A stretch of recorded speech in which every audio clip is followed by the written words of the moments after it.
বিসমিল্লাহির রহমানির রহিম। সালামু আলাইকুম। আসলে আমি সাধারণত এই ধরনের ভিডিওতে অভ্যস্ত না। আমার এটার সাথে আমি কখনোই সম্পৃক্ত না বা এভাবে অভ্যাসে নাই। তো আজকে কেন জানি মনে হলো কিছু কথা বলা দরকার খুব সংক্ষেপে। সেটা হলো বিশেষ করে আমাদের গ্রামের আমাদের গ্রামের আলহামদুলিল্লাহ, আল্লাহ দরবারে লক্ষ কোটি শুকরিয়া আদায় করি।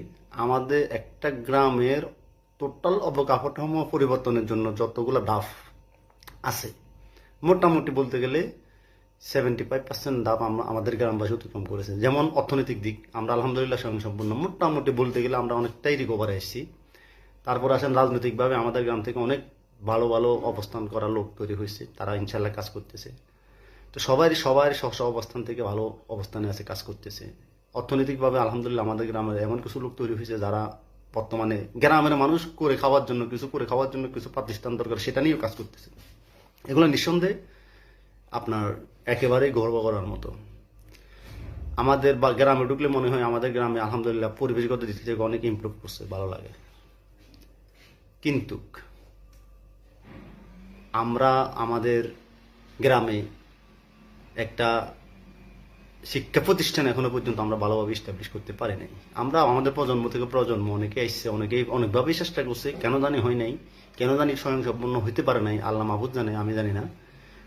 তো আপনারা ভালোভাবেই জানেন আমাদের চন্দ্রপুরে বর্তমানে আমার মেজর জেঠা মরহুম হাজি তেল কোম্পানির উল্লক সাহেব, উনি 6% জায়গা মাদ্রাসা নামে ওয়াকফ করে দিয়ে গেছেন এবং উনি দীর্ঘদিন প্রায় 15 থেকে 17 বছর এই প্রতিষ্ঠান নিয়ে কাজ করছেন।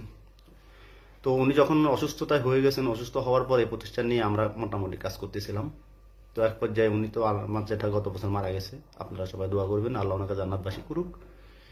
তো এরপর আমরা এটাকে নিয়ে একটু ভালোভাবে প্ল্যান করলাম, কিছু বড় ভাইদের সাথে যোগাযোগ করলাম, অনেকের সাথে কথাবার্তা বলার পরে আলহামদুলিল্লাহ সবাইকে কিছু লোককে আমি বুঝে নিতে পারছি যে এটা আমাদের একটা গ্রামের প্রতিষ্ঠান। ওয়াকফকৃত সম্পত্তি এখানে দান করলে সেটা দান হিসাবে কবুল হবে ইনশাল্লাহ আল্লাহর দরবারে। এটা সম্পূর্ণ অলাভজনক একটা প্রতিষ্ঠান। এখান থেকে যদি প্রতিষ্ঠানে 1 টাকা ইনকাম হয় সেটা প্রতিষ্ঠানে ব্যালেন্স থাকবে। আর যদি আমাদের প্রতিষ্ঠানে এখনো পর্যন্ত ইনকাম নাই, যেটা সত্য কথা, আমাদের প্রতিষ্ঠানে আমাদের শিক্ষকদের বেতন এখন আমরা ডোনেশন দিয়ে চালাইতে হয়। তো ইনশাল্লাহ খুব শীঘ্রই আমরা সেটা রিকভারে চলে আসবো। আমাদের বর্তমান যে প্ল্যানিং এ আলহামদুলিল্লাহ আমরা মোটামুটি অনেক ইমপ্রুভ করে ফেলছি।